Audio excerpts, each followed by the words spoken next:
It is said cathedrals exist around this world if we have the eyes to see them.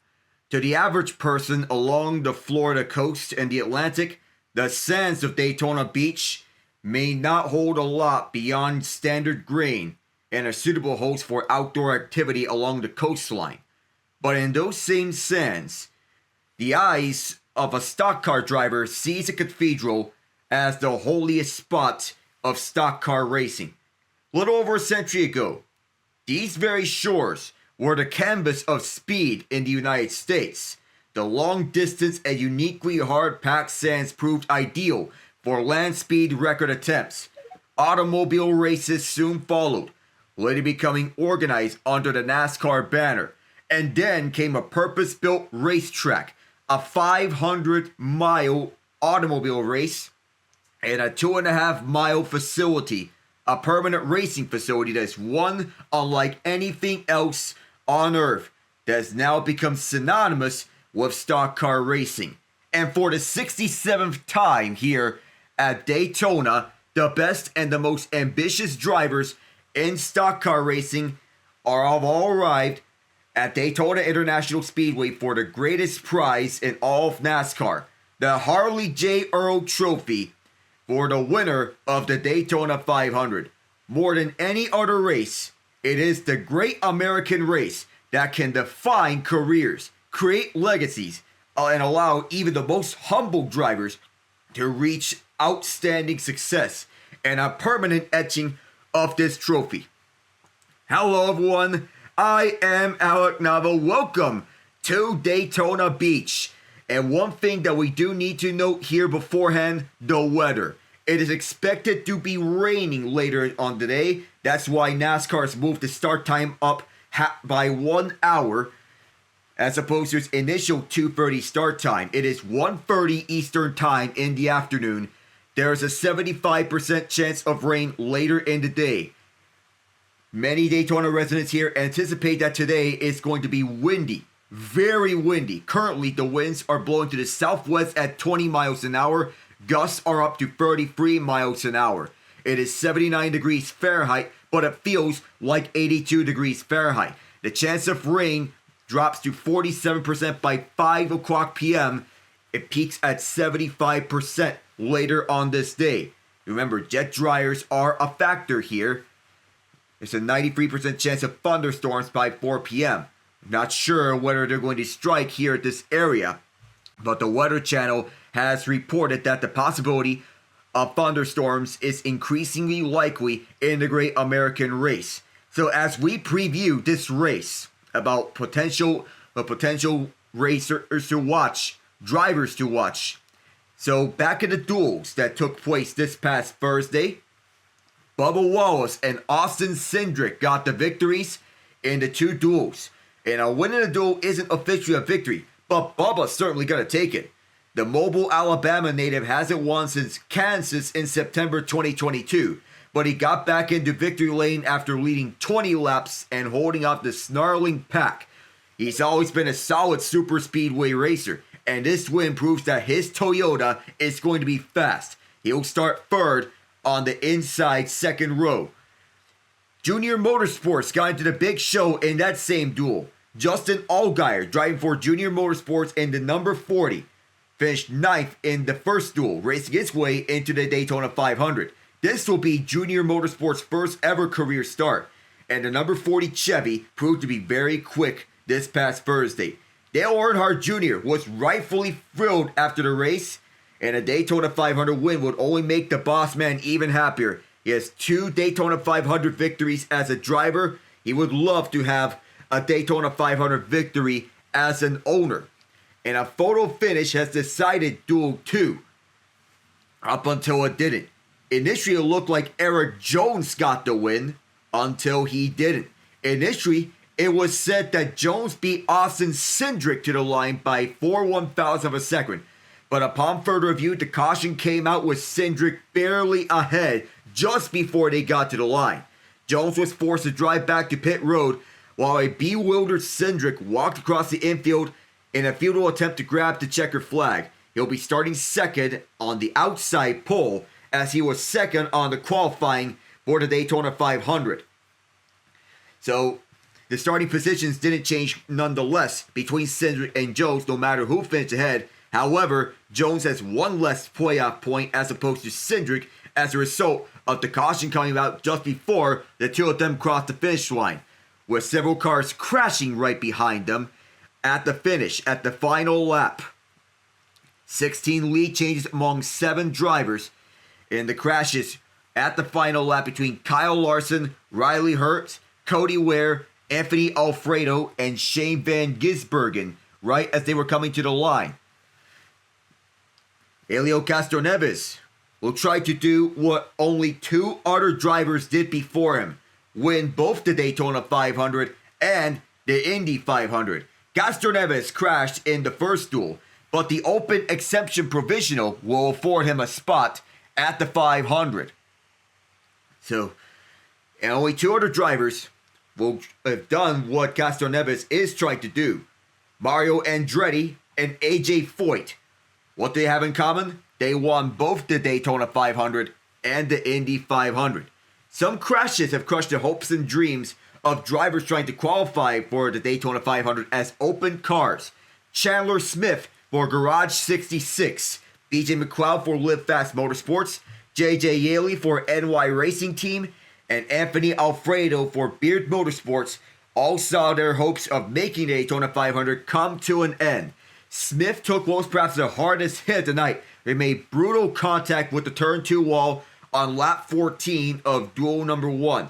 Yaley's car incurred damage in that crash, but was able to continue. However, he was able to form a run in the closing laps. Alfredo and McLeod were too far back to make a move on Corey LaJoie, who was driving the number 01 for Rick Ware Racing in the closing laps of duel 2. Both drivers were caught up in the last lap crash that played out as the checkered flag flew.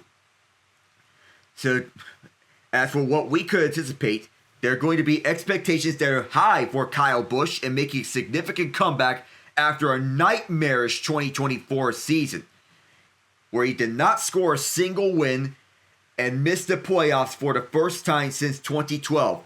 It was also the first time he went winless in an entire Cup Series season. Predictions are that he performs to a top 5 finish. The highest finish that he had last season was second. He got it 2 straight times in the Coke 0400, a loss on a last lap pass to Harrison Burton, who was leaving the Wood Brothers after that season, as Josh Berry was named Burton's replacement. And Chase Briscoe, who claimed the last ever victory for Stewart-Haas Racing before Briscoe moved to Joe Gibbs Racing, replacing the retired Martin Truex Jr. Stewart-Haas Racing downsized to just 1 car and has since been renamed to Haas Factory Team, with Tony Stewart no longer having a controlling interest in the team.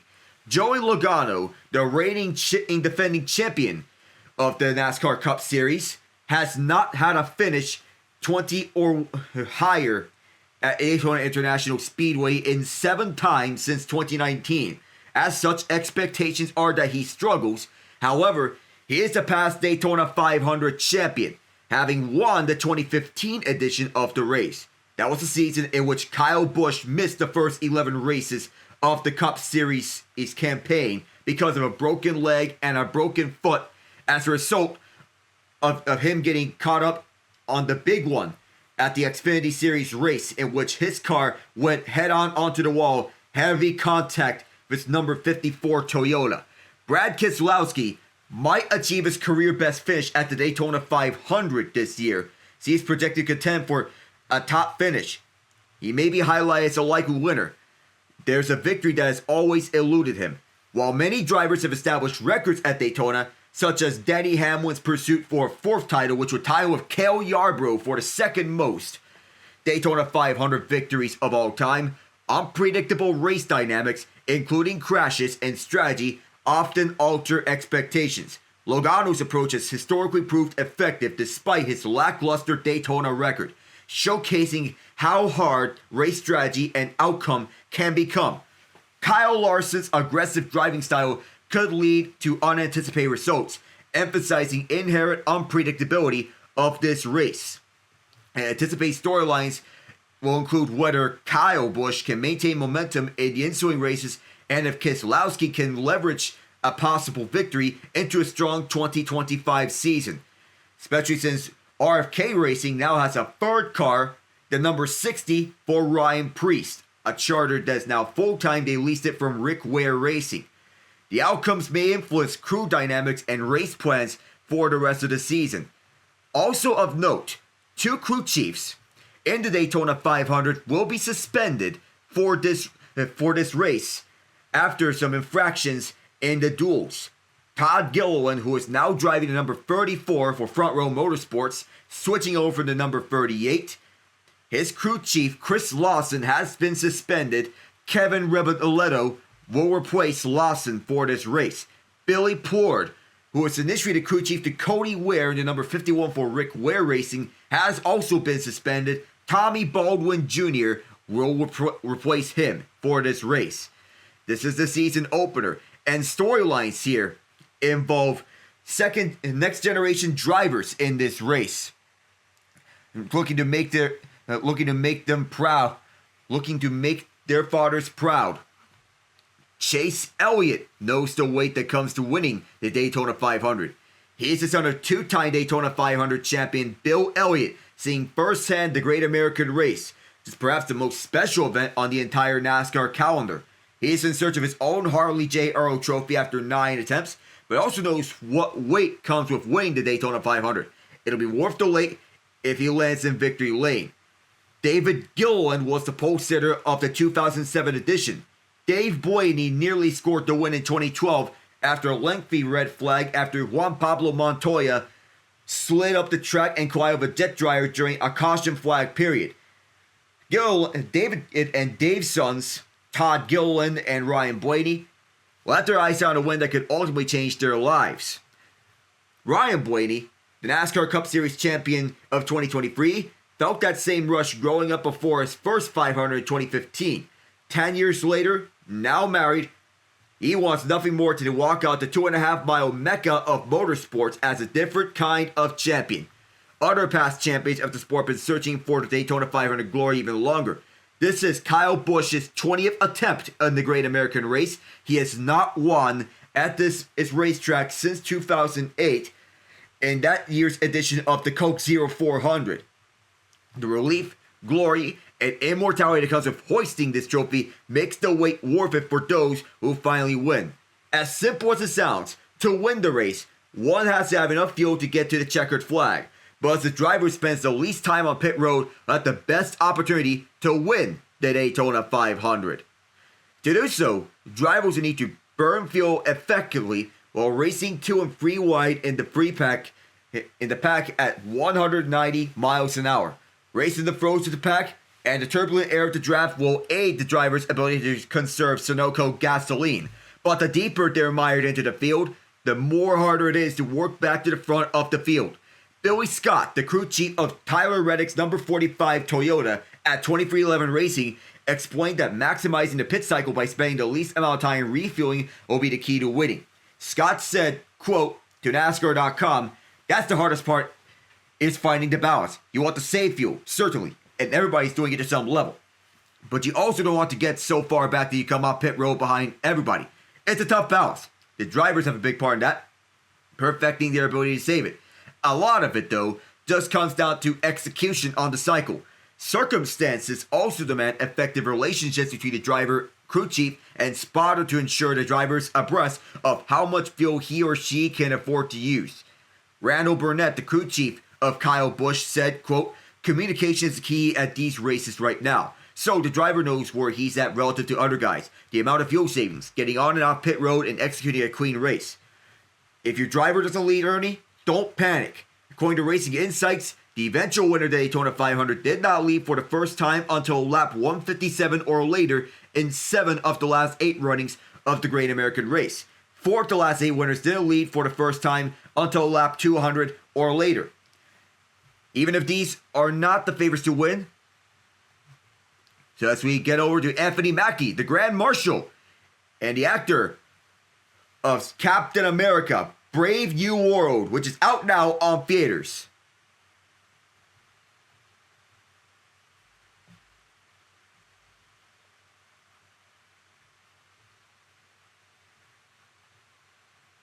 Anthony Mackie did say he wanted to do the Avengers Assemble command right before the drivers start your engine command, yet NASCAR did not allow him to do so.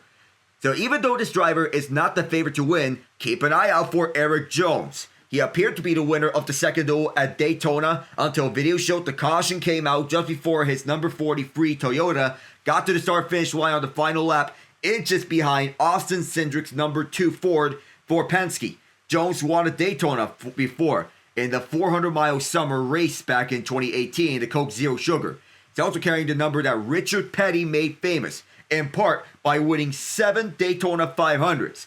After a strong showing for the Toyotas on Thursday, Jones can restore glory to the number 43 all over again on the Great American Race. That's what to watch out for from Daytona International Speedway. You keep an eye out on the weather as we are getting over to the starting grid for this race today. Chase Briscoe and Austin Cindric starting at the front, inside and outside. Briscoe in his first race with Joe Gibbs Racing, driving to number 19, replacing Martin Truex Jr. Cindric is in year number 4, with Penske driving the flagship number 2 that Rusty Wallace and Brad Keselowski made famous. In row 2, it's Bubba Wallace and Erik Jones. His current car, number 23, is old car, 43, on that second row. On the third row, it's defending Daytona 500 winner William Byron next to Chris Buescher, the 24 and 17.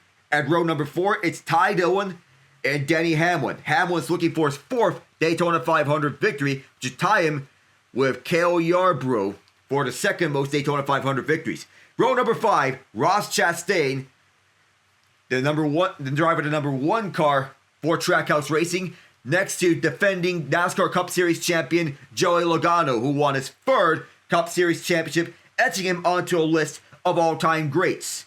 Row number 6, it's Tyler Reddick and Corey LaJoie. Row number 7, AJ Allmendinger, Todd Gilliland, inside and outside respectively. Row number 8, it's Austin Dillon on the inside, Ryan Blaney on the outside. Row number 9 is Chase Elliott inside, John Hunter Nemechek outside. Row number 10, Justin Allgaier inside, Christopher Bell outside. Row number 11, it's the Kyle and Kyle show with Rowdy Busch on the inside and Young Money Larson on the outside. Row number 12 is Ty Gibbs on the inside, Riley Herbst on the outside.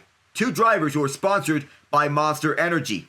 So as such, it is the Monster Energy line. Row number 13, it is Michael McDowell on the inside, who got his first career win in the Daytona 500. Shane Van Gisbergen, the first driver since the 60s to win his NASCAR Cup Series debut on the outside. This is his first race driving full-time in the number 88 for Trackhouse Racing.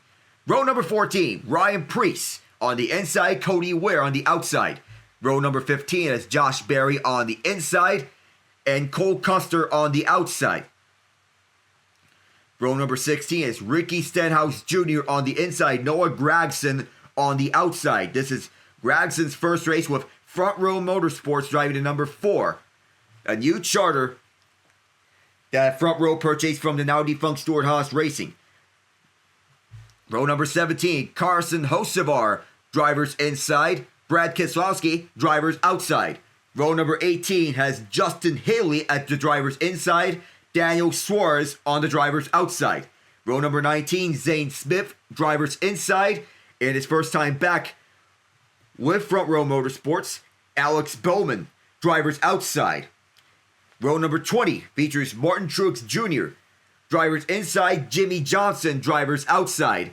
At the rear of this pack, Hélio Castroneves, driving to number 91 for Trackhouse Racing's Project 91. So, see, Austin Cindric and his car inside this car. Kyle Busch, for signal as the Jets fly around here at Daytona. They're waiting for the signal to go up as the pace car is parked at the front of this pack.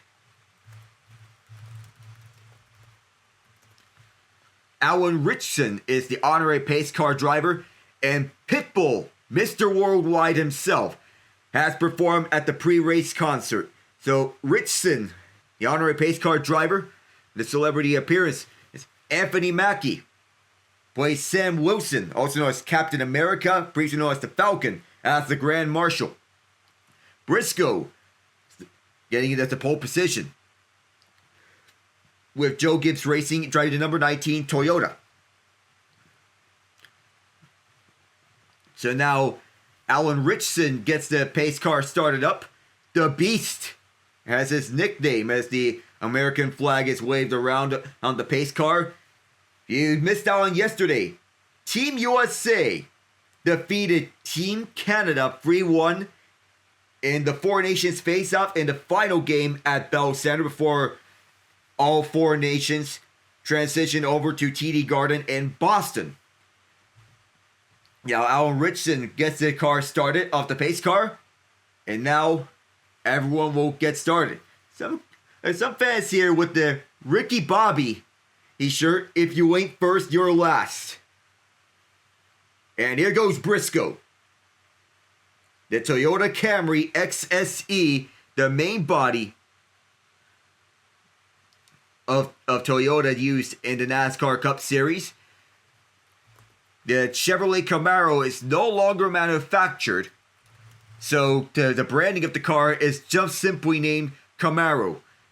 So there are long rumors about who is going to be taking over the next body for NASCAR, or Chevy, in the stock car racing, because that situation's in flux.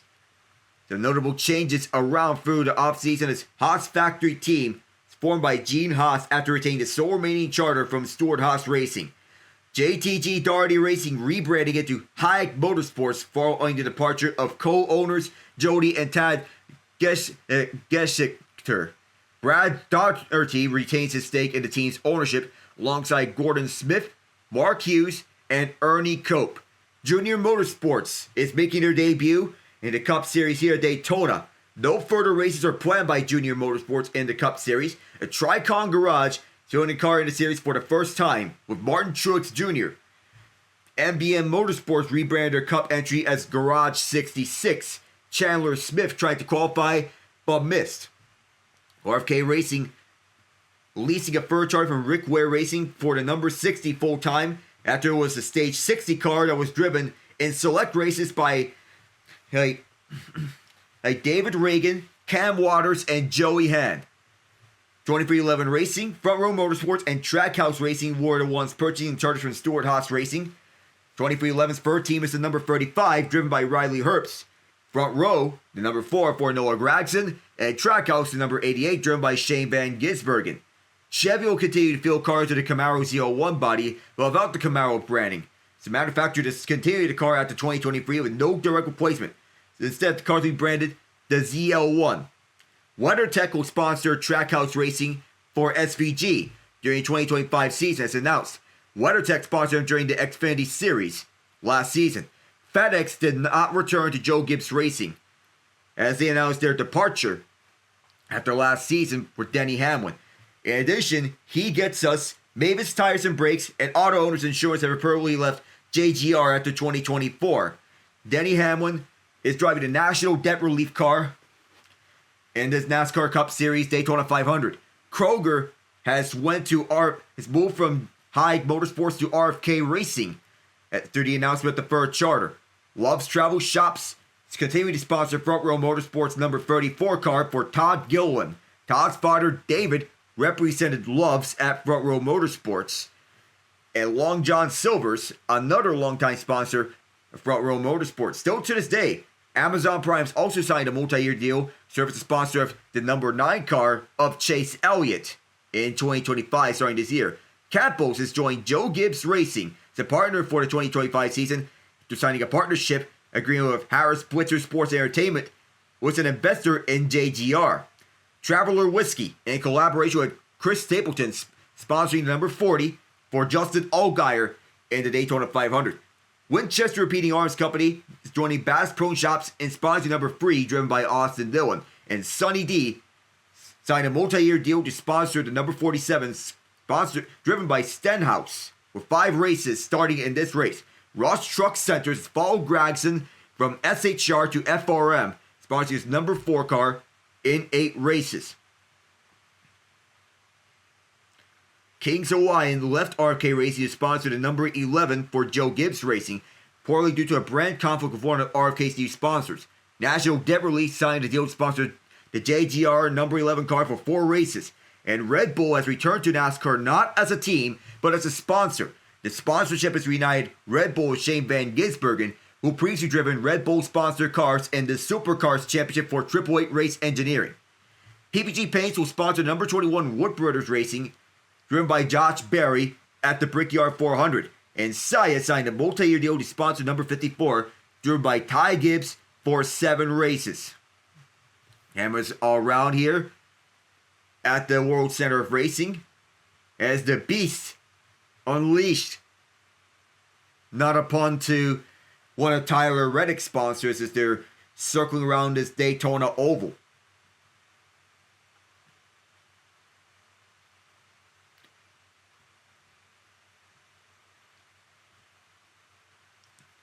Drivers were fans of Kurt Busch over at the infield, with the Busch brothers being longtime drivers in the NASCAR Cup Series. Kurt has since retired, but has since been medically cleared to race in auto racing again.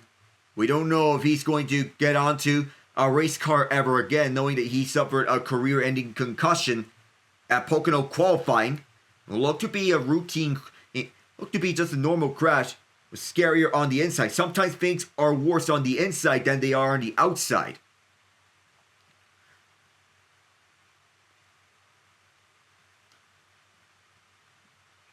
As the Beast gets off onto pit road, the pace cars now onto the inside. So these cars are not stopping for tires and fuel.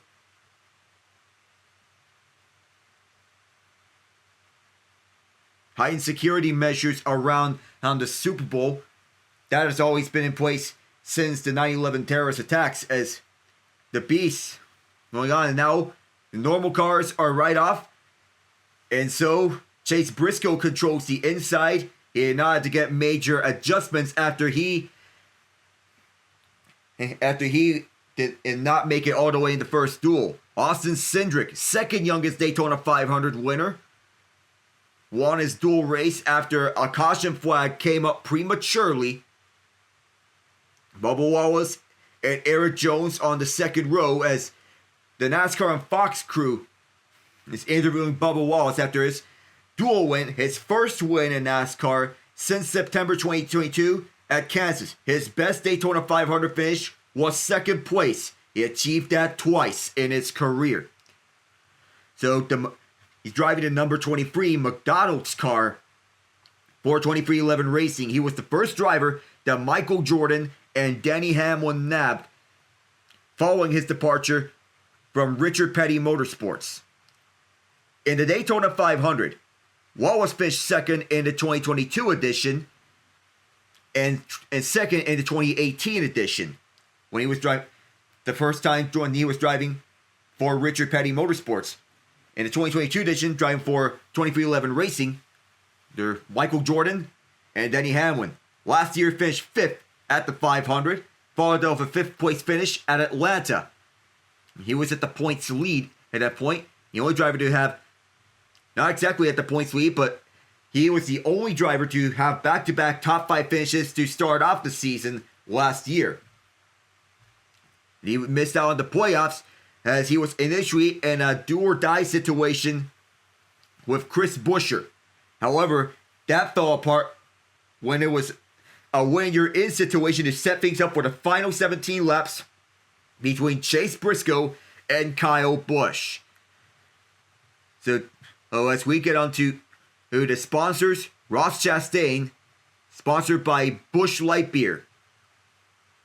Of course, the most prestigious sponsor in NASCAR. It was previously taken by Kevin Harvick in the number 4 car, previously for Stewart-Haas Racing. So in this edition, the NASCAR Cup Series, you'll wonder what is going to go about because the unpredictability factor, of course, will settle into play. Corey LaJoie, Take 5 oil change and Duramax. Austin Cindric, discount tire. Austin Dillon, Bass Pro Shops in Winchester. Noah Gragson, Rush Truck Centers. Kyle Larson, HendrickCars.com. Brad Keselowski, Cottonelle and Kroger. Justin Haley, Chili's Ride to Dent. Kyle Busch, Zone. Chase Elliott, Napa Auto Parts. Ty Dillon, Grizzly. Denny Hamlin, National Get Relief. Ryan Blaney, Menards. AJ Allmendinger, Celsius. Chris Buescher, Fastenal. Chase Briscoe, Bass Pro Shops. Christopher Bell, DeWalt and Interstate Batteries. Josh Berry, Motorcraft and Quick Lane, a longtime sponsor of Wood Brothers Racing. Joey Logano, Shell Pennzoil, the flagship sponsor to number 22. Bubba Wallace, McDonald's. William Byron, Exalta. Todd Gilliland, Love's Travel Shops. Riley Herbst, Monster Energy Zero Sugar. Zane Smith, Speedy Cash. Justin Allgaier, Traveler Whiskey. Cole Custer, HaasTooling.com. John Hunter Nemechek, Dollar Tree. Eric Jones, Advent Health. J.J. Yaley, who didn't qualify, Green River Whiskey. Tyler Reddick, Nasty Beast. Ricky Stenhouse Jr., Sunny D. Alex Bowman, Ally Financial. Cody Ware, Parts Plus and Jacob Construction. Ty Gibbs, Monster Energy. Martin Truex Jr., Bass Pro Shops and Tracker Boats. Ryan Priest, BuiltSubmarines.com. These two haven't qualified for the 500, but their sponsors, Anthony Alfredo, Fortify Building Solutions, and Chandler Smith, Quick Tie. Michael McDowell, Go Bowling. Carson Hocevar, Ziegler Auto Group. Jimmy Johnson, Carvana. BJ McLeod didn't qualify, sponsor was Hitch Go. Shane Van Gisbergen, WeatherTech. Hélio Castroneves, Wendy's. And Daniel Suarez, Freeway Insurance. So watch out for the paint schemes and sponsors for this race.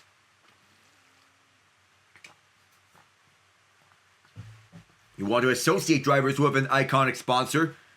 If you want to associate as such, then Joey Logano is with Shell Pennzoil. Tyler Reddick, they head to the rear. Shane Van Gisbergen, Riley Herbst, Ty Gibbs head to the rear because of adjustments to their car after crashes in the duels. Daniel Suarez, same thing. Says Cole Custer and Josh Berry, row 16. Noah Gragson, Ricky Stenhouse Jr. in row 16. The cars they're dropping to the rear because they crashed in the duels. Hélio Castroneves at the back because crash at the back.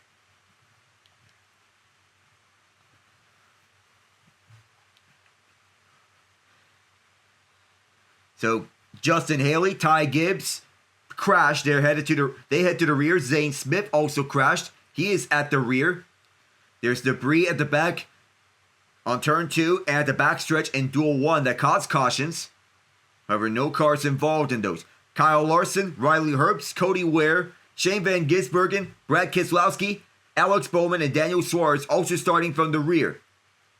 So the air going across the car matches the downforce as they're going at 180 miles an hour to begin with. That allows the car to keep up pace and it gets them to go faster. If you're not in a tandem in drafting tracks like Daytona, you're going to be at a disadvantage because you're left all alone in this race.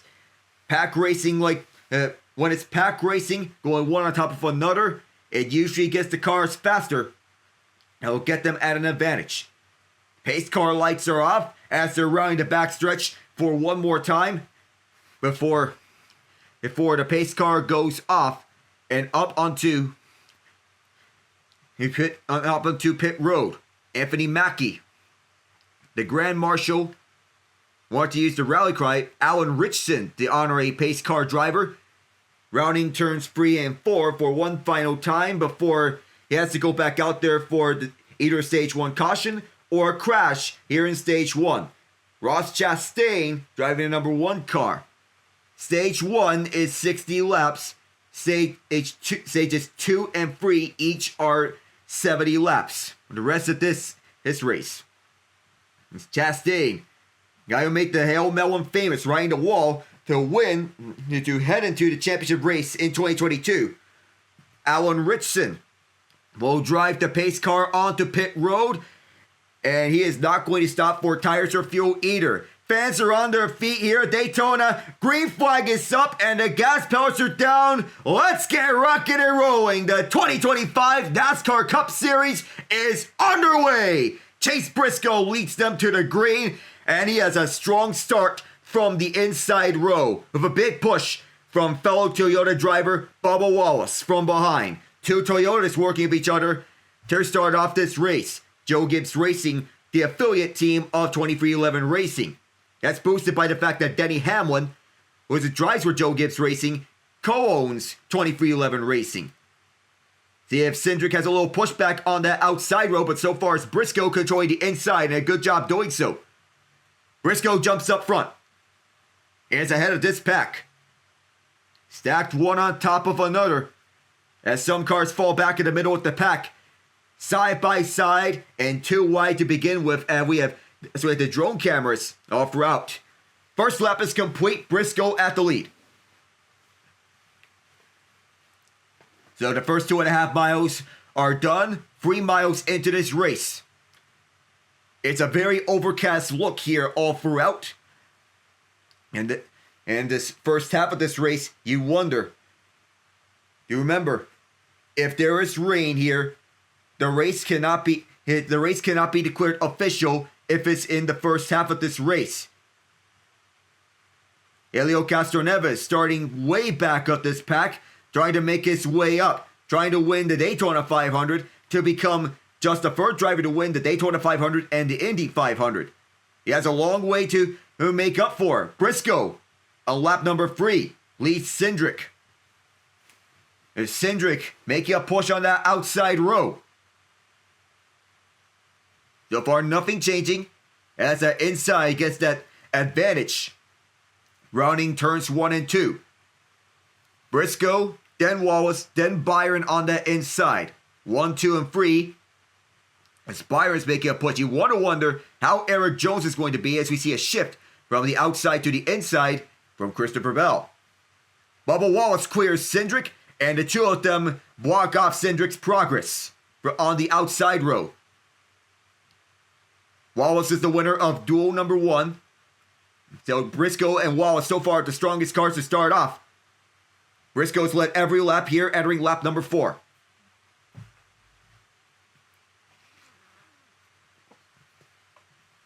At some point you figure that the guys over at the middle of the pack are going to wonder how they're going to advance positioning if they're going to create a middle row. Carson Hocevar is at the back.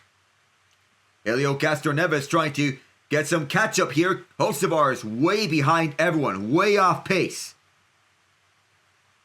Briscoe controlling the outside with Bubba. William Byron trying to catch up. He won the Daytona 500 last year. He has a strong push on the inside from Ty Dillon. Byron going side by side with Bubba. Ross Chastain right behind Ty Dillon. Ty is right next to Cindric. And at lap number 5, everyone's still going as they are all up with one another. Bell right behind John Hunter Nemechek, and all these drivers at this point, it's all about strategy. Byron catching up. And he's running side by side with Briscoe. Too close to call. William Byron moving up front. The Chevy's getting a strong push from the inside, one on top of one another. Now Byron will be the leader as he blocks Briscoe. Briscoe went from Ford to Toyota, and here's Ty Dillon, who is side by side with Willie. Ross Chastain pushes him to the front. Side by side for the lead here, entering lap number 6. It's Ty. William Byron, and left and right.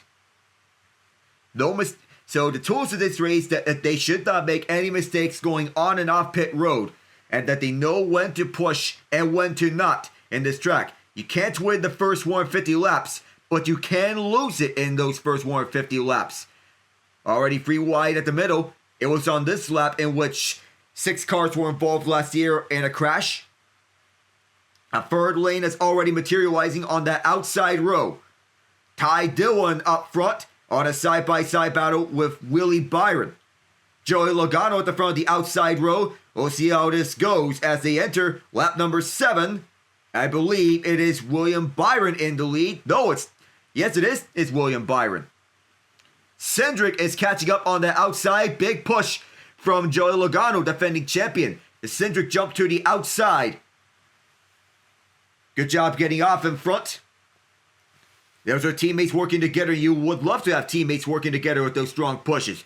Ford has historically done well on super speedways, and you anticipate that Ford is going to be at the beneficiary of another super speedway race.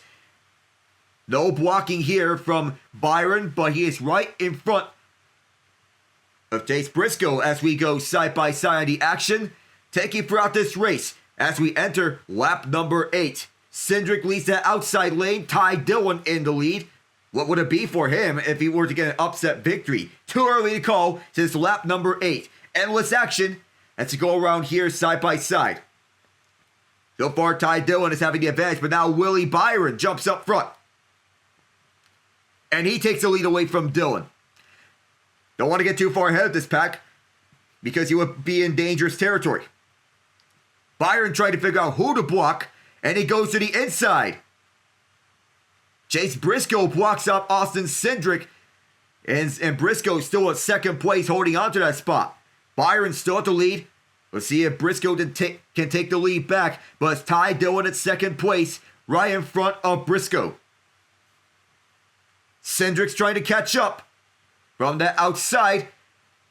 The winner of duel number 2, as we are in lap number 9, the winner of duel number 2 is wanting to take the lead away from Willie Byron, driving the iconic number 24, and here it is, Cindric, the flagship number 2 for Penske, as we are stacking up one another dangerously at the outside, as it's side by side between Byron, Cindric, and Ty Dillon.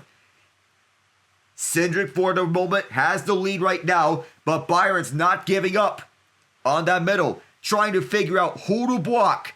He goes to the inside to stop Ty Dillon. Ross Chastain pushing Dillon from behind, and Briscoe will fall to 5th. Briscoe not going down for the fight. Byron way ahead of Ty Dillon.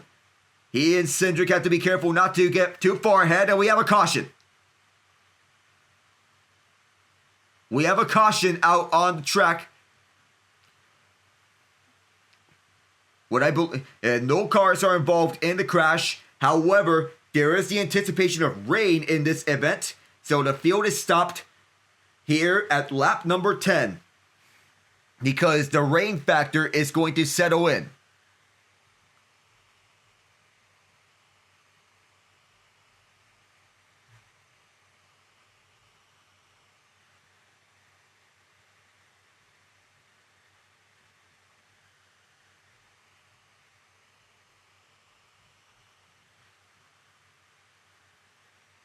The caution is out for rain. No cars are involved.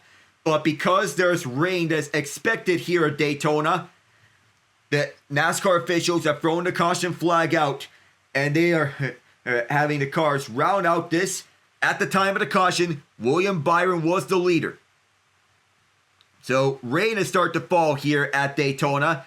And because of the precautionary reasons, they have thrown out the caution right now. So it's drizzling here. And remember, inclement weather is going to get in the way here. And you want to wonder, how long is this going to go on? A 75% chance of rain here at Daytona. Nobody's being ordered onto the pits as they're going around this Daytona track.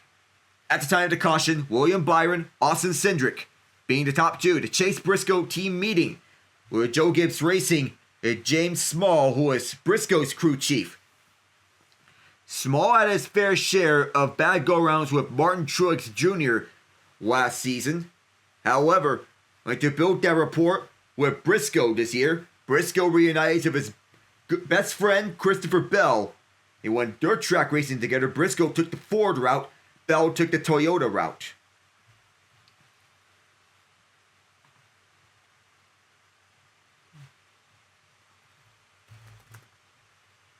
So the caution is out.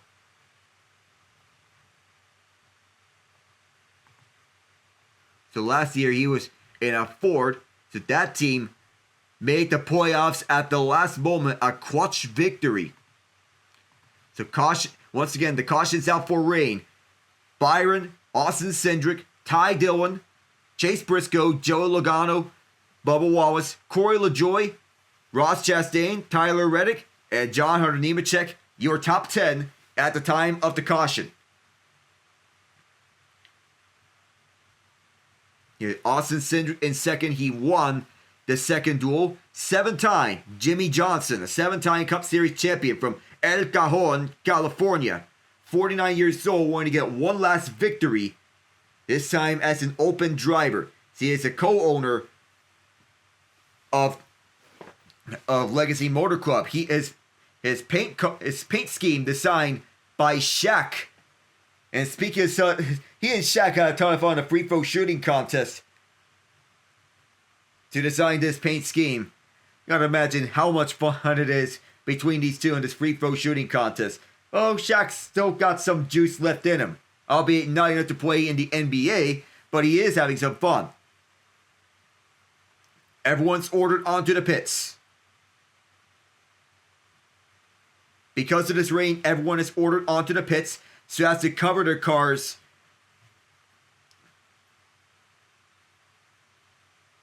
Well, everyone's actually going onto the pits. Nobody's changing tires. But the purpose here is to cover their cars so as they don't get soaked up. So now, because of the rain, we'll have to get the track drying right afterwards, after this rain has passed. So, in the time being, we'll just be on standby right now.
This just in from USA Hockey.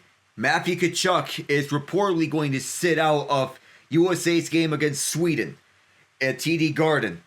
He missed the final 12 minutes and 36 seconds of the clash against Canada, and he left Bell Center noticeably limping. We're going to hear from Mike Sullivan this afternoon, the head coach of USA Hockey in the Four Nations Faceoff. It is windy here at Daytona. No hurricanes around, but it's 82 degrees Fahrenheit.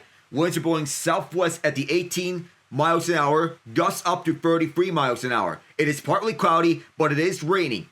And as such, jet drying is going to take place right after the rain passes. So, the red flag is up. And we're going to wonder how long this red flag period is going to last.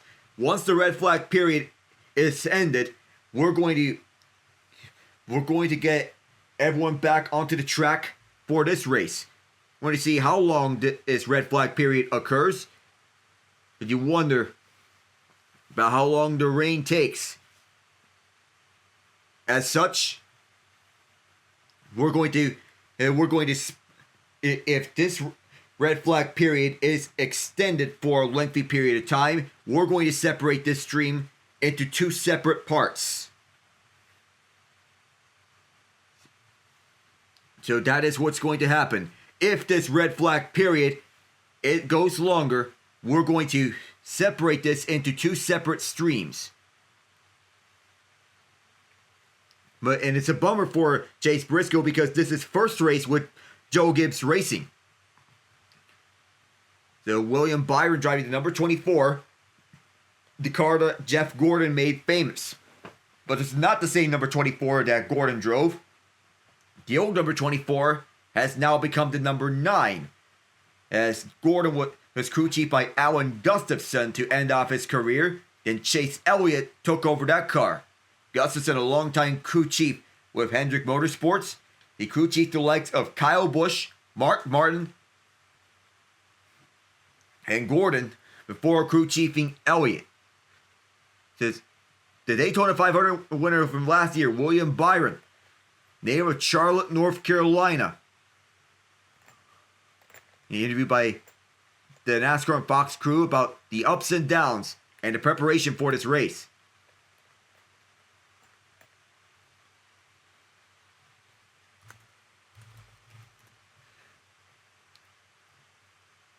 The saying is that he will prepare for the race as normally is. Rain delays, of course, going to factor into into everything. Yeah, but everyone has to be on the same page. As with his rapport with Rudy Fugle. And fuel savings to go along with that too.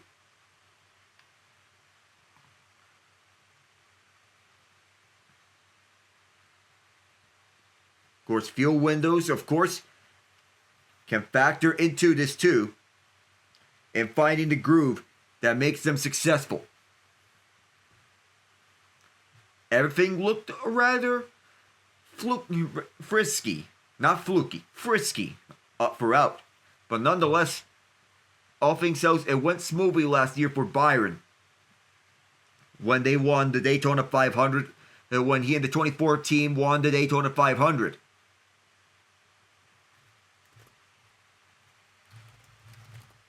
He finished third place among the Championship 4 contenders last season at Phoenix.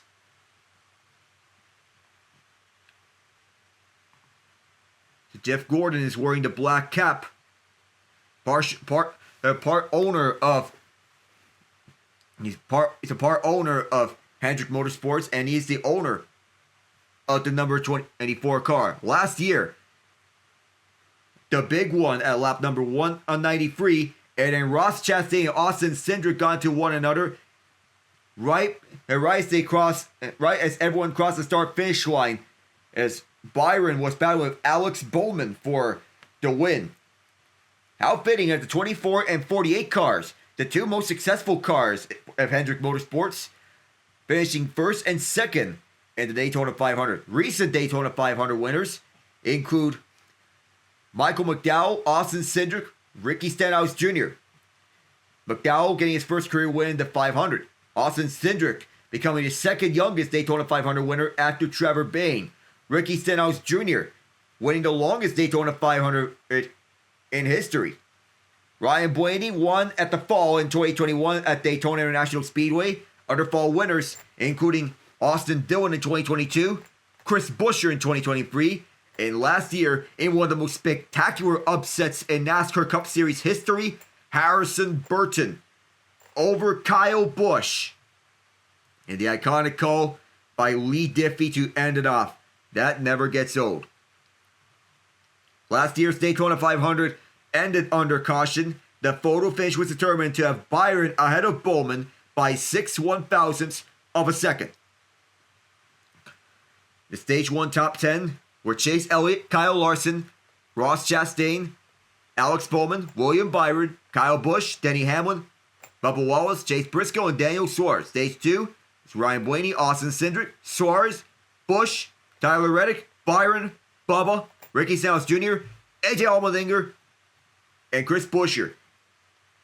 Dale Earnhardt, 20 starts before his first Daytona 500 win before he won it in 1998. This is Kyle Busch's 20th start at the Daytona 500. As you look along the piers at Lake Lloyd on the infield, all the cars are covered in tarp. Here at Daytona International Speedway, it is raining, and we're not sure how long this rain is going to go on here at the World Center of Racing, but we're going to keep an eye out for as long as possible. This may last onto the next hour as Bowman's crew has put on the tarp on his car. Chance of rain is near 100%. At 3 p.m., we're at lap 12, all the cars ordered to the pits in this red flag sequence because of this rain. It is soaking here. And it is starting to rain harder. Good thing that NASCAR noticed the rain on time.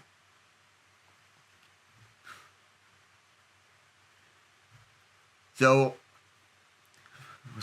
the big one taking place on lap number 193, in which it involved Austin Cindric, Kyle Larson, Brad Keselowski, Chase Elliott, Noah Gragson, Denny Hamlin, Brian Blaney, Chase Briscoe, Chris Buescher, Martin Truex Jr., Christopher Bell, Joey Logano, Byron, Daniel Hemrick, Todd Gilliland, Ryan Preece, Eric Jones, Reddick, Stenhouse, Alex Bowman, Ty Gibbs, Anthony Alfredo, and Daniel Suarez. In total, that's 1, 2, 3, 4, 5, 6, 7, 8, 9, 10, 11, 12, 13, 14, 15, 16, 17, 18, 19, 20, 21, 22, 23 cars. And that year, it's 23 cars that year that were involved on that lap 193 crash in last year's Daytona 500. It was at the backstretch. The red flag period lasted for 15 minutes and 27 seconds for cleanup of debris. Nobody was in the lucky dog position at that time. The only lucky dogs were AJ Allmendinger and Ty Gibbs. Chastain and Cindric were involved on the last lap crash in last year's Daytona 500. 41 lead changes among 20 drivers. Back and forth between Joey Logano and Michael McDowell on the front row in last year. Christopher Bell from laps 9 to 30. Chase Briscoe took his first pole of Joe Gibbs Racing and the Daytona 500. Bubba Wallace took the duel earlier this year. Earlier on the speed weeks, Austin Cindric. Duel 2. The caution light came on just before he and Eric Jones crossed the line. And it was initially believed that Jones beat Cindric by 4/1000ths of a second. Insanity. You don't know when a caution is going to be thrown out. At some point, there's the unpredictability factor. And Kevin Harvick, who is speaking on NASCAR on Fox right now, knows this too well. The caution flag was never thrown out in 2007 during a last lap crash that involved multiple cars. Harvick finished by 2/100ths of a second over Mark Martin, and that was the closest that Martin ever got to winning a Daytona 500. Harvick went from 5th to 1st on the final lap of the 2007 edition of the 500.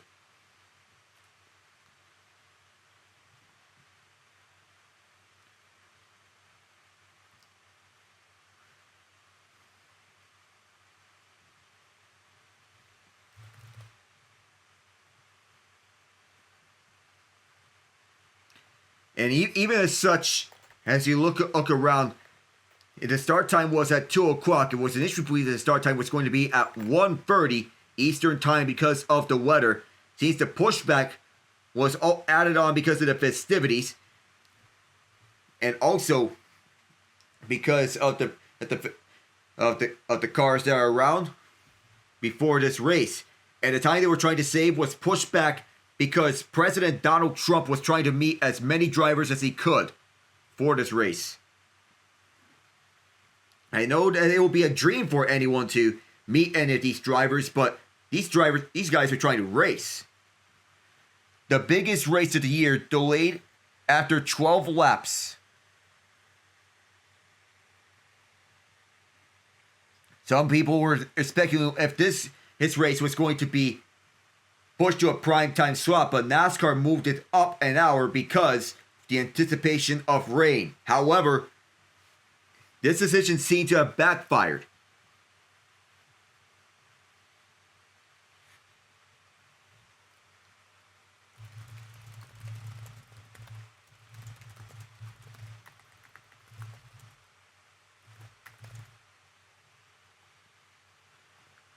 Summer 2025, the IndyCar on Fox is going to make its debut.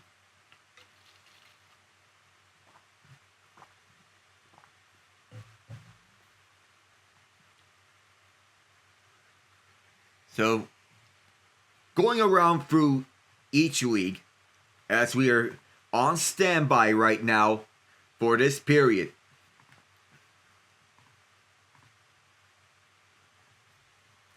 Just looking around through ESPN. So right now, UConn's women's team is blowing out South Carolina. 75-52 with 6:56 to go in the fourth quarter. And a blowout not expected, not on anyone's radar. As these two are the most competitive teams in women's college basketball. 77-52 now. But leading the way is Azzi Fudd with 28 points. So if you're coming along here for the Daytona 500 at Owen, well, there is a development here right now. This race is being delayed because a caution came out for rain at lap number 10. All the cars have been ordered to the pits. Of course it did. Of course it did. Oh, this was a concern heading into Daytona because rain was on the forecast. We'd wonder how long this is going to last, but also take into account the jet drying process that follows up after the rain passes. Well, and that's the reason, of course. Hello, everybody. I know I just totally jumped in. That's the reason, of course, they moved the race up an hour to try and prevent this. Clearly, it did not work. Yeah. You know, I was also on another Discord server. You know what else didn't help on this delay? Initially, the race was supposed to start at 1:30. What caused the race to start at 2 o'clock was that the time that NASCAR was trying to save was pushed back because, as I discussed earlier, and I said this, the time that they tried to save was pushed back because Trump was trying to meet as many drivers as he could. Yeah. Oh, man. After that game last night, I don't know if I told you guys, I went to the bar. It was awesome.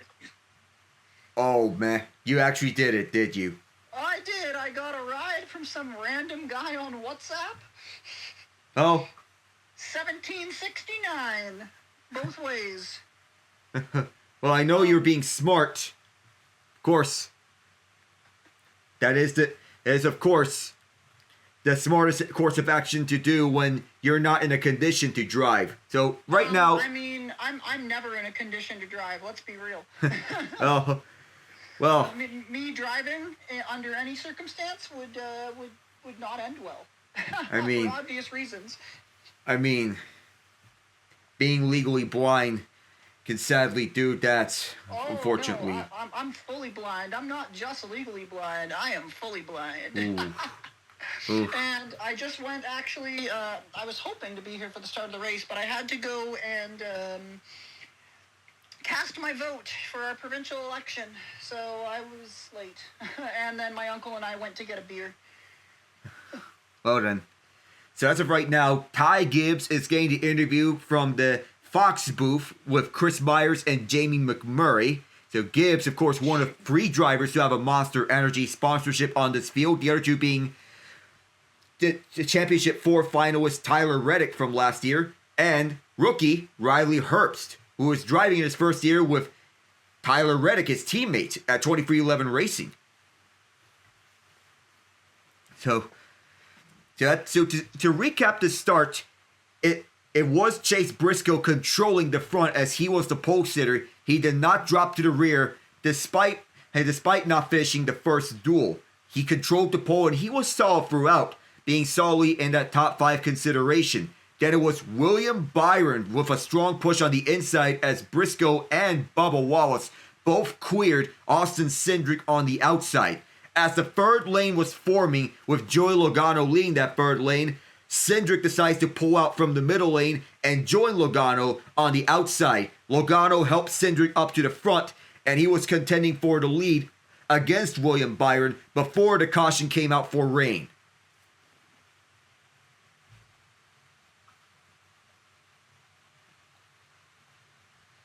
So, in the meantime, I'm surprised that UConn's women's basketball team is blowing the steam out of South Carolina. Yeah, UConn's always in it, though. You know, they're one of those programs. They're kind of like Gonzaga in the men's game. They're always in it. Yet, the surprise here is because South Carolina is the defending champion. The fact that it's a 24-point difference between them. Yeah, but there's been substantial turnover at that South Carolina program also this year. And I know it's understandable as such, as they lost a lot of talent to the WNBA. Yep, Camila Cardoso to name one of them. Tiana Pau, one of the retaining South Carolina players. Since we get Patrick on board, how are you, buddy? Oh, man. In over my head, I'm not really the most knowledgeable when it comes to hillbilly F1, a.k.a. NASCAR. Pat Rush! Hi, how's it going, Roblox? I heard in a group chat you're partying hard last night. Yep. We heard all about that, though. Team USA was hit with some news after last night's bout. Matthew Tkachuk will not play tomorrow. He missed the final 12:36 of the game with an injury, and he was noticeably limping after exiting the Bell Center. So it is a significant loss for USA, but he'll be reevaluated before USA plays in the championship game. They've already clinched a spot. They're waiting on whoever finishes at the top between Canada, Finland, and Sweden. Whoever is in second place will be the designated road team. USA is the designated home team.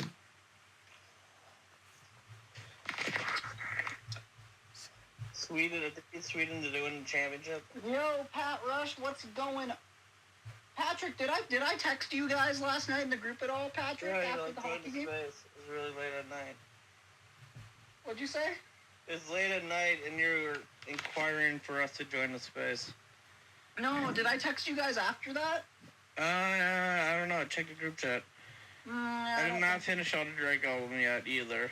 I'm about, 60% of the way through it. That's how bad it is, so we have to break it up in songs. Shut the fuck up. It's great. It's great. You're a music nationalist. You just like him because he's Canadian.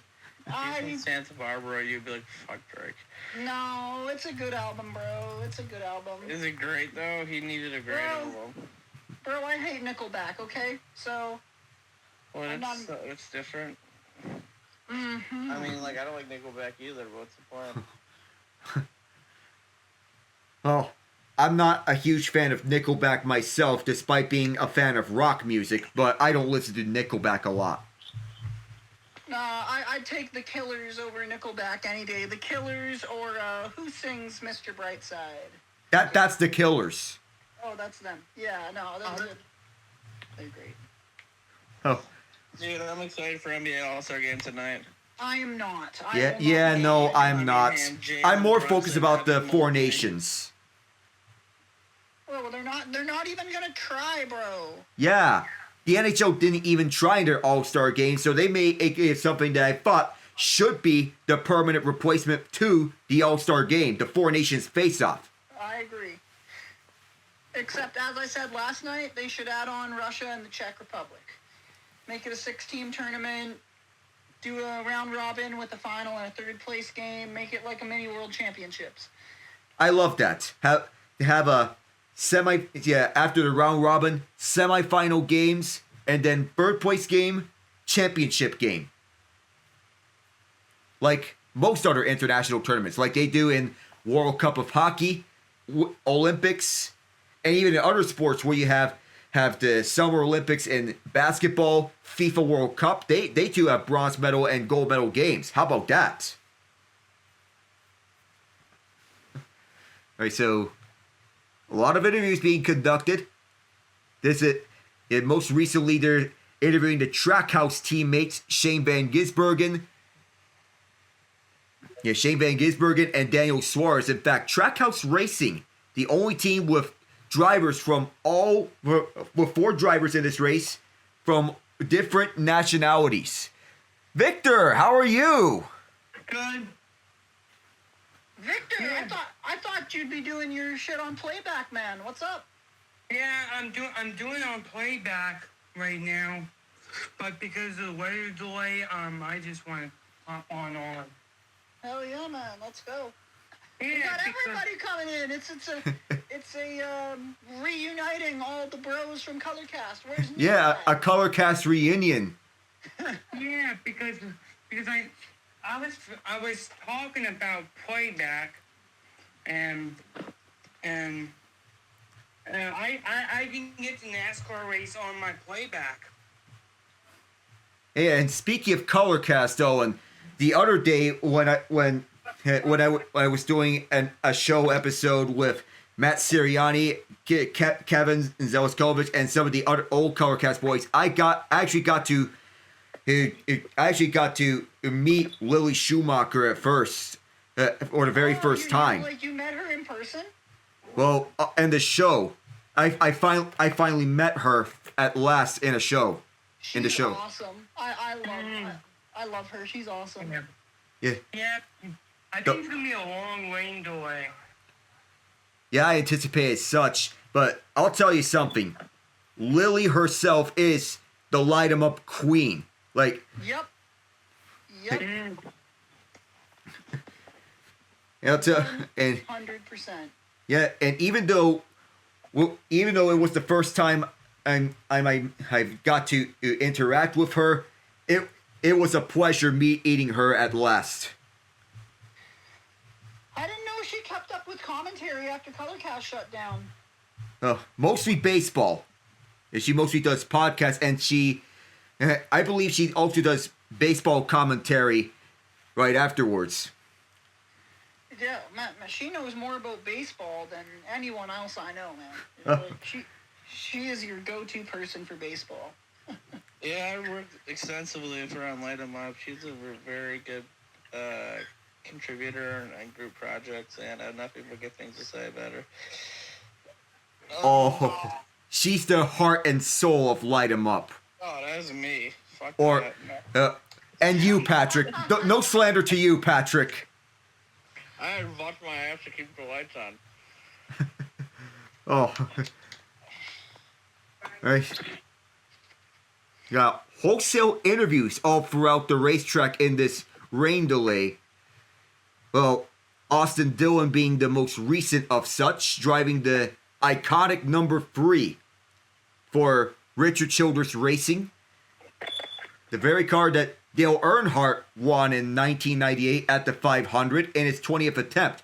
There's one other driver trying to win the Daytona 500 in his 20th attempt this year. That's Kyle Busch, Dillon's teammate, driving the number 8 car. And now, 2 former teammates jumping onto the NASCAR and Fox panel with Chris Myers and Jamie McMurray. former teammates at Penske, Brad Keselowski and Joey Logano. I have a very high level of disdain for Kyle Busch. He is not a nice person. I mean, he is. He did get arrogant and very cocky back in his old days. So, in my opinion, the turning point for him, both career-wise and life-wise, was his crash at Daytona in 2015. That that left him injured, but that made him look harder towards his life and to appreciate more what he has around him.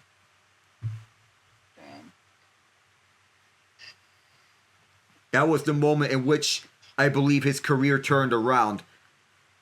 And whether or not the debate about championship or not is deserved, a comeback like that, from missing the first 11 races with a broken leg and a broken foot, to become like a champion at the same year, I believe that's inspiring.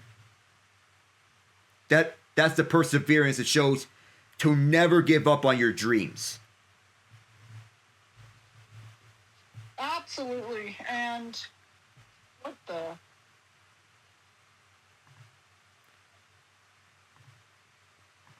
Oh, they did fix Joey Logano's mic. Give me a minute. Yeah. I gotta respond to something real quick. Yeah, no worries. Very urgent. It's just having some talk about who's going to finish ahead of who between these two. You know, these drivers in these red flag periods, they have some fun.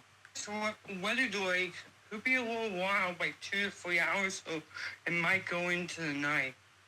I don't know, but if that happens, Lord help us all. Bro, if it gives us some counter programming to the bullshit the NBA is gonna pull on us tonight, I'm all fucking for it. Yeah, you know. I don't understand. Cade cutting him. Shut up, Patrick. Oh my gosh, no, we got Cade in this bitch. I'm so excited. Shut up, Patrick. Not the beef. And hey, this is one for Alec. Alfred Sangoon. He's in it. Hey, Shangoon, my guy. Yeah, we got Sangoon. Cavs got Evan Mobley. A lot of first-time guys. It shows the 2021 draft was really good. Oh, Cade, your guy too. Yeah, absolutely. I fuck with Cade. Cade's the dude. Cade is the dude. A baller. A pure baller. If we had Jaden Ivey, I feel like we'd be competing for the 4th seed. Healthy. You know, that's a good take to have because this Eastern Conference is really up for grabs. Yeah, it is. LRT Network's a big Detroit sports fan. What up, LRT? Yeah. Hey, LRT, did you watch that, any of All-Star Weekend so far? Even All-Star? Yeah, hell yeah, yep. And then did you see that shit Wemby and Chris Paul did?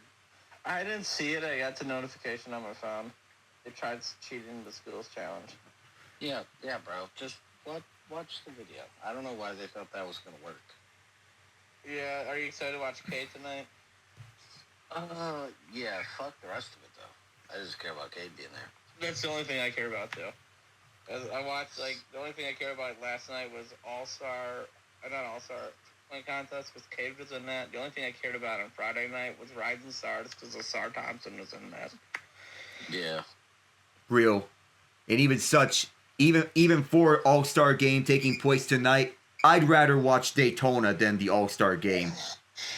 Yeah, aside from the Pistons being good, I don't give a fuck about basketball. Yeah, so... I love basketball. No, I do, but the product sucks. And as such, in terms of what's going on around between all sorts of sports, I'm more locked into the Four Nations face-off that's taking place in the hockey spectrum.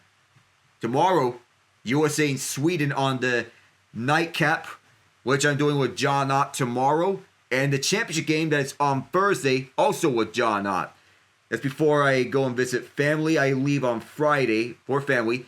But in my first cast back from visiting family, it'll be on March the 7th, in which I'll be doing the NHL trade deadline show. I'm bringing that back.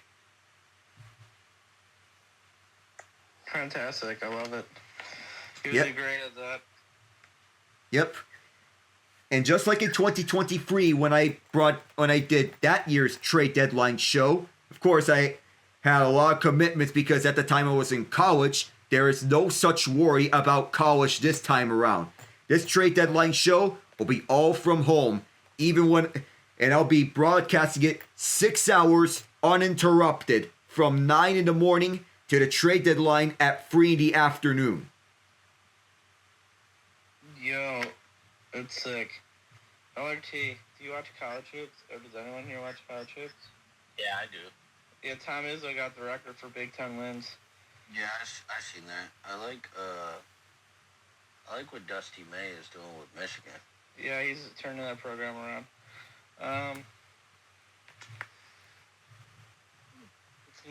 Those are gonna be fierce games. Yeah. Oh, Logano's having fun at the booth.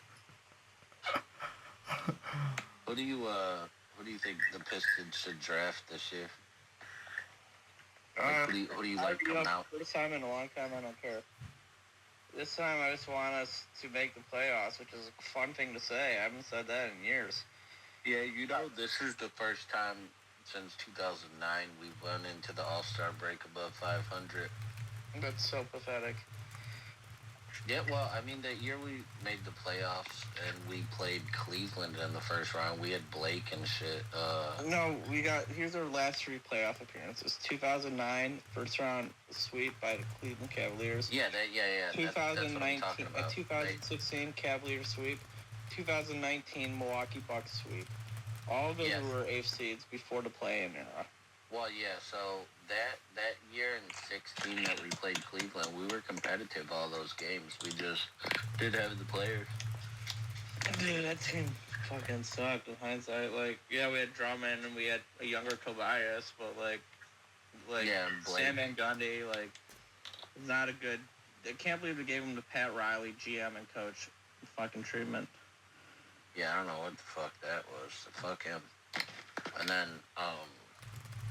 the last guy we overpaid the shit out of him. I told him, I said, that guy has a 1-0 without Chris Paul, bro. Fuck him.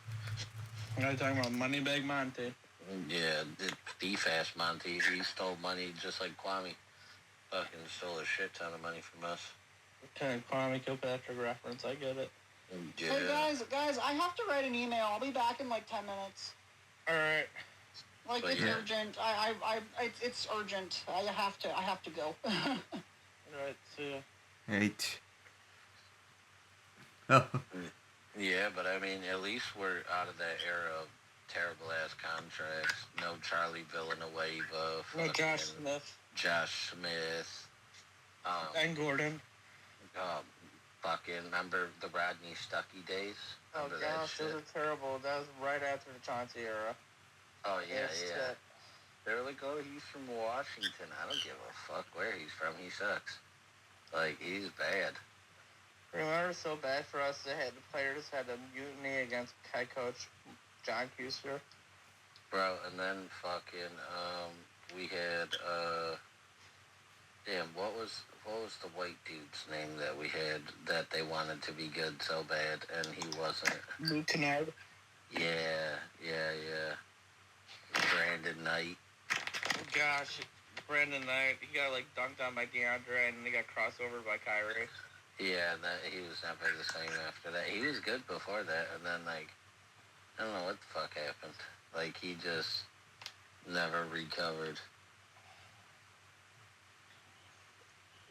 I want us to be better than like the 6th seed. Like, I want us to get the 4th seed so we can have home court advantage. Well, I mean, Ivy's hurt. Like, I think we'll be drastically better next year. Like, and If then everyone like, stays healthy. yeah, like, and then like I really like Ron Holland. I like the position that they got Stu in. That's dope. Backup center, rim protector. Yeah, like, have him play center. Stop fucking treating him like he's Josh Smith, bro. Like, I don't want him shooting. I don't want that. Well, Like, beef stew. I just want him blocking shots, getting rebounds, and if he can make a point, make it. That's it. That's all I want him to do. I don't want him to do other Now shit. Gurren is like a lot better offensively as a center.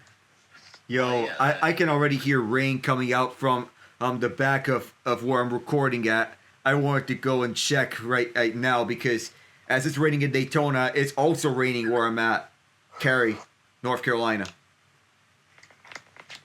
Okay.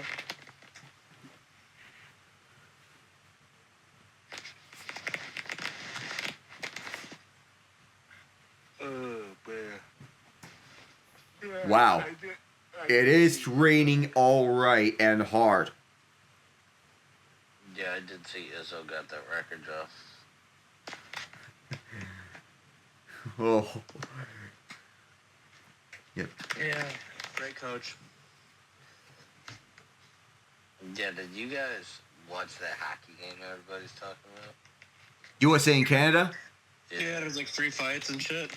Oh, yeah. That was the most electric start to a hockey game you can ask for. You have 3 fights in the first 9 seconds of the game.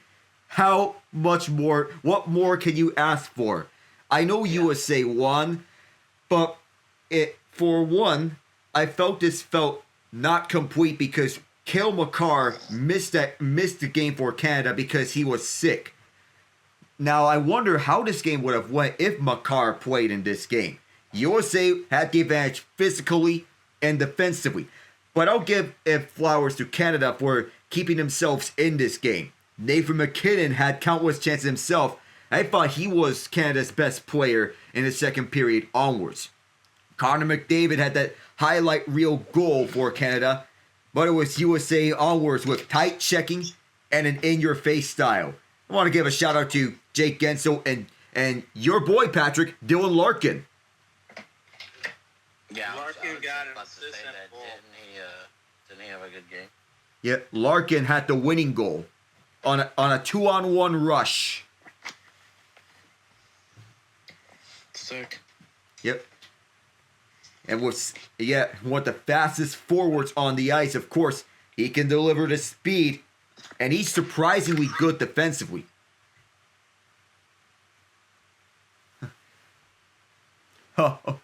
And Christopher Bell is saying to the Fox broadcast, Coach, if you're watching, I appreciate you. He's saying this directly to Joe Gibbs, former head coach of the Washington Commanders and the now team owner of Joe Gibbs Racing.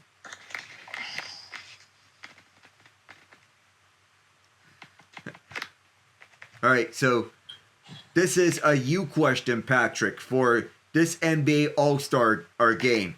Between Shaq, Chuck, Kenny, and Candace, whose team do you think wins this All-Star game, the whole thing? Candace, no, I'm kidding. Geez, I'd say that it's probably going to be the 4-1. They have like a lot of good ones, and they have done randomly Donovan Mitchell. And if that's not the case, just because I don't see him getting beaten, maybe the OGs. I feel like my Pistons have this third. My Pistons, the one Team Kenny, I feel like that has the third best chance. And the fourth best chance is obviously the Rising Star. That's what you're randomly throwing in there. So you believe the Global Stars, coached by Chuck, will win it? Yeah. Or maybe not, I don't know. But I hope it's Team Kenny. You know, I love the Global Stars pick because you got Jokic, Shea, together sharing the court. And Wembanyama and Giannis, well, actually, Giannis is going to miss the All-Star game. Wembanyama, of course, in that mode, he's going to be huge for Chuck. And Trae Young, all I can say about that guy, he's the most pure point guard that we're seeing since the days of Chris Paul. Since prime Chris Paul. And with a scoring touch that is similar to that of Magic Johnson. Trae Young. Yeah, he's not that good. He's having a good year. I know it's high praise, but I would have compared him to Magic Johnson, though. yeah, it's high praise for someone like that. Kind of a mix of, but if you want a more real, it's a kind of a mix of John Stockton and Chris Paul in one player. Yeah, I'd say more like, gosh, you can shoot. Maybe Tony Parker and like, Stockton, but less good at Parker. Tony Parker and John Stockton, you think? Yeah. All right. So, this rain's still going here at Daytona, but just to get the updates, it's going up and down. And I believe that should this continue onwards, we're likely going to have this be two separate streams, I believe.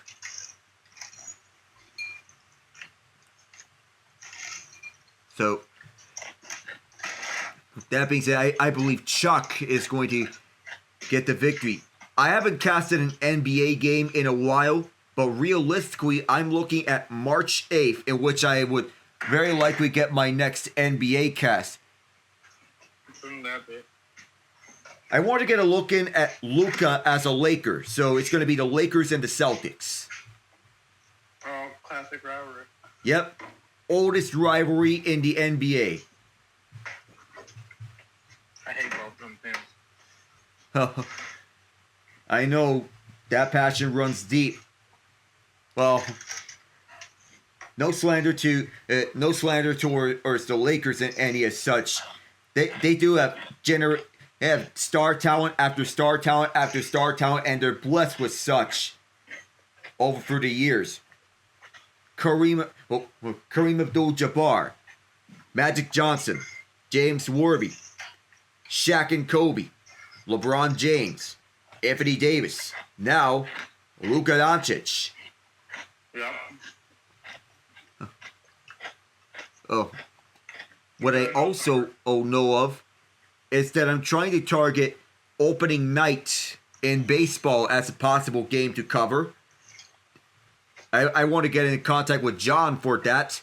That's going to be the LA Dodgers and the Detroit Tigers. Banner night for the Dodgers, and possibly game one for Tarek Skubal for Detroit. I think it's going to be a rather awkward reunion between the Dodgers and Jack Flaherty. Is this nationally televised? Well, if anything, all right. So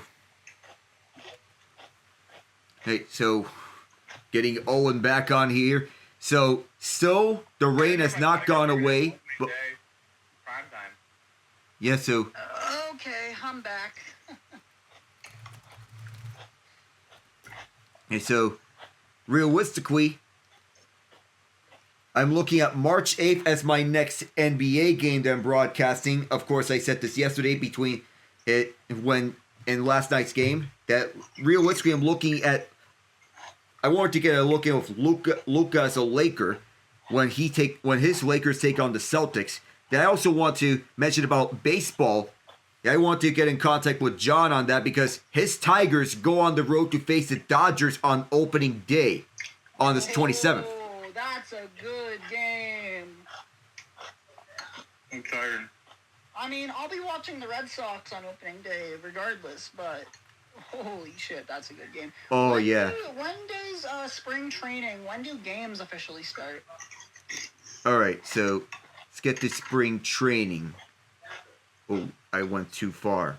Spring training starts on the 20th.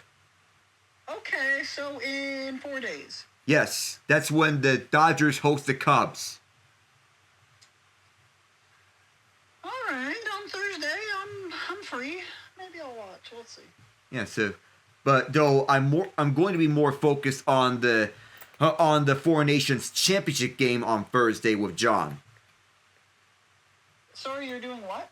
Yeah, the Four Nations Championship game. Oh, I'll definitely be there for that.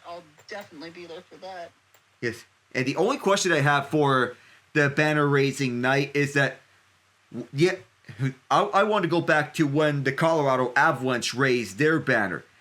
When Jack Johnson was on the Chicago Blackhawks, the Avalanche invited him to watch the banner being raised at Ball Arena. And a nice gesture by the Avalanche to have him join along because he was a member of that Stanley Cup winning team, Jack Johnson. My only question is, do the Los Angeles Dodgers do the same by inviting Jack Flaherty for the banner raising? Oh, that's a good question. Is there any progress reports on getting this race back going or no? So, all we have right now is that everyone's taking shelter inside. The rain's still going on while Chris Buescher's getting interviewed. So, however long this delay may go, stay here unless if I have to make this 2 separate spaces. So, I know, of course, rain delays are never fun, but we got exactly that in 2012 with a rain delay that postponed the race to Monday, and then the race got postponed to the primetime slot because of some more rain, and then as more rain transpired, the rain got deeper into the night, but there was a problem with one of the cars. They better not postpone this race until Monday. I don't think I have enough beer. I don't believe this race is being postponed to Monday. I think they're gonna keep going until after the track has been dried. But I want to bring up 2012 because that race was notable because of an incident with the jet dryer. Juan Pablo Montoya had problems with his car during the race. He felt something vibrating in his car. But then, initially, it thought it was going to be something normal. However, it was not. Something was wrong with the car, and once it broke, Montoya's car was accelerating out of control, and his car collided with the jet dryer, setting the jet dryer ablaze. That was one of the scariest sights at Daytona International Speedway ever.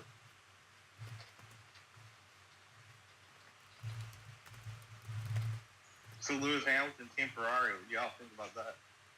What again? Hamilton, Team Ferrari, I want. Hey, I would love to see Hamilton.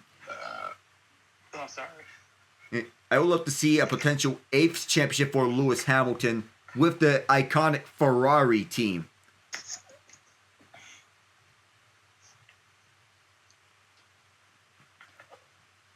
And the problem that Montoya reports to his team that the vibration of his car after leaving pit road, he returned to his pit box 2 laps later. His pit crew checked underneath his car for the vibration. They could not find it. He then drove at racing speed after he joined the track. At turn 2 to catch up with the pace car, a rear trailing arm on his car broke at turn 3 where 2 jet dryers were clearing debris. He lost control, skidded up the banking, and collided with a trailer-mounted jet engine filled with 200 U.S. gallons of jet kerosene, destroying it and rupturing the fuel tank, started leaking fuel onto the track. And Montoya drifted down the track onto the infield grass, and something caused the jet fuel to ignite, creating a wall of fire across the track. That was the scariest part of the 2012 Daytona 500. But the most attention that year's Daytona 500 got was not only for that, but because Brad Keselowski used his iPhone to photograph an accident scene and posted it onto Twitter. And that was punishable initially, it seemed. Oh no. Just what? Gotta wonder what the chaotic part of this is happening around. You alright there? Yeah, I think so. French fry just went down the wrong way. Oof. Whenever something goes the wrong way, just does not feel. It wants to come back up, but I'm not letting it. Oh. So throughout this next hour, I think this rain may still be going along. If this reaches 2 hours, if I'm at reach the 2 hour mark without any changes in the weather, then I'm going to end this current stream and then make a new one when weather conditions improve. Yeah, I mean, are we gonna get that's the question. Are we gonna get racing again tonight? Well, if this Daytona 500 can't continue, then as of right now, they may have to get it to later to this night. So, gonna be on standby for this current moment. So it appears, yeah, you know what? Turns out I'm gonna be stopping this stream for the first part right now. So, we'll have part 2 later when an official announcement is made for this Daytona 500. So I'm wrapping up the stream right now. Part 2 will be later. Alec Nava here with you. Shoot me a message on Discord when you start the second one. I don't have X notifications on, so I won't see it. All right, so yeah, I'll let you know. I want to do the race with you when you come back. So shoot me a message on Discord when it comes back. All right, gotcha. And so, see you guys, everyone. Alec Nava here with you. Part 2 will be back. We'll be right back. Upon the resumption after this weather delay. Stay tuned, everyone, and I'll see you momentarily whenever this race returns.